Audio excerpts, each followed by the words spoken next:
आपको नवरात्रि के दूसरे दिन की हार्दिक शुभकामनाएं।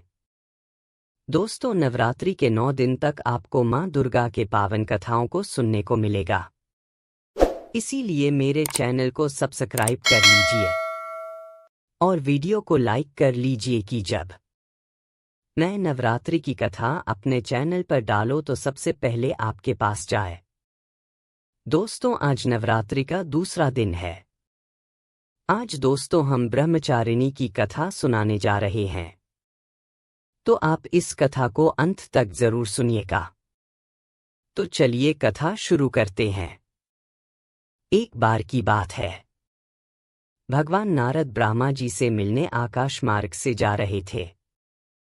तभी नारद जी पृथ्वी लोक की ओर देखें और सोचने लगे कि आज क्या है कि पृथ्वी लोक पर मां दुर्गा का बहुत अच्छे से पूजा पाठ किया जा रहा है।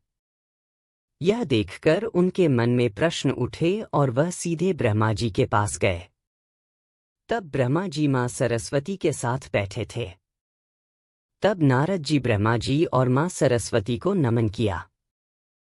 तब ब्रह्मा जी नारद जी का स्वागत किए और बोले, देव ऋषि नारद, आप जरूर कोई प्रश्न लेकर आए होंगे। तब नारद बोले, हाँ प्रभु, मैं आपके पास एक प्रश्न लेकर आया हूं। मेरा प्रश्न है कि नवरात्रि के दूसरे दिन किस देवी की पूजा करनी चाहिए और नवरात्रि के दूसरे दिन किस देवी की कथा सुनाई चाहिए। तो ब्रह्मा जी बोले, देव ऋषि नारद, मैं आपके इन प्रश्नों का उत्तर दूंगा, लेकिन आप इस कथा को अंत तक जरूर सुनिएगा। तब नारद बोले, ठीक है प्रभु, मैं इस कथा अंत तक सुनूंगा। तब ब्रह्मजी कथा सुनाने लगे कि नवरात्रि के दूसरे दिन मां ब्रह्मचारिणी को समर्पित है। देव ऋषि नारद, अब मैं आपको ब्रह्मचारिणी की कथा सुनाता हूं। ब्रह्मचारिणी की कथा। ब्रह्मचारिणी यानी कि मां दुर्गा का दूसरा रूप। नवरात्रि के दूसरे दिन देवी ब्रह्मचारिणी की पूजा की जाती है। इसके बाद मां ब्रह्मचारिणी की पौराणिक कथा या कहानी पढ़ी या सुनी जाती है। देवी ब्रह्मचारिणी पूर्व जन्म में हिमालय के घर पुत्री रूप में जन्म लिया था। नारद जी के उद्देश्य से भगवान शिव को पति रूप में प्राप्त करने के लिए इन्होंने घोर तपस्या की थी। कई हजार वर्ष तक निरंजन अन्य इस तपस्या के कारण ही इन्हें तपश्रारिणी अर्थात ब्रह्मचारिणी नाम से भी जाना गया।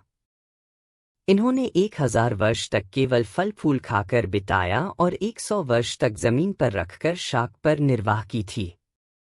3000 वर्ष तक टूटे हुए बिल्व पत्र खाई और भगवान शंकर की आराधना करती रही। इसके बाद उन्होंने सुख बिल्व पत्र खाना भी छोड़ दिया। कई हजार वर्ष तक निर्जल और निराहार तपस्या करती रही। पते को खाना छोड़ने से इनका नाम अपनार नाम पड़ गया। कठिन तपस्या के कारण देवी का शरीर एकदम क्षीण हो गया।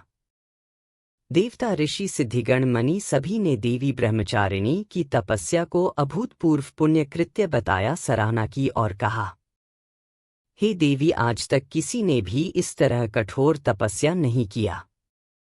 यह तुमसे ही संभव था। तुम्हारी मनोकामना पूर्ण होगी और भगवान चंद्रमौली शिवा तुम्हारे पति के रूप में प्राप्त होंगे।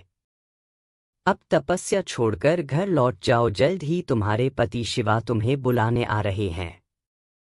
इस देवी की कथा से यह अर्थ है कि जीवन में कठिन संघर्ष में भी मन विचलित नहीं होने चाहिए। ब्रह्मचारिणी देवी की कृपा से सर्व सिद्धि प्राप्त होती है। दोस्तों, यदि आप ब्रह्मचारिणी माता को प्रसन्न करना चाहते हैं तो यह 3 उपाय कर लीजिएगा। पहले उपाय, अगर आप चाहते हैं कि आपका बच्चा बहुत ही मेधावी, होनहार, बुद्धिमान और कार्यकुशल हो, तो आज आपको थोड़ी सी मिश्री लेकर उस पर 108 बार यानी एक माता इस मंत्र का जप करना चाहिए। मंत्र इस प्रकार है, या देवी सर्वभूतेषु शक्ति रूपेण संस्थिता, नमस्तस्य नमस्तस्य नमस्तस्य नमो नम। मंत्र जप के बाद उस मिश्री को अपने बच्चे को खिला दें और आज से 7 दिन तक लगातार ऐसा ही करें। आपका दूसरा उपाय, अगर आपकी कुंडली में मांगलिक समस्या है और उसके चलते आपको अपने लिए शादी का कोई अच्छा रिश्ता नहीं मिल पा रहा है, तो आपको आज नवरात्र के दूसरे दिन मां ब्रह्मचारिणी का आशीर्वाद पाकर सिद्ध किया हुआ मंगल यंत्र धारण करना चाहिए।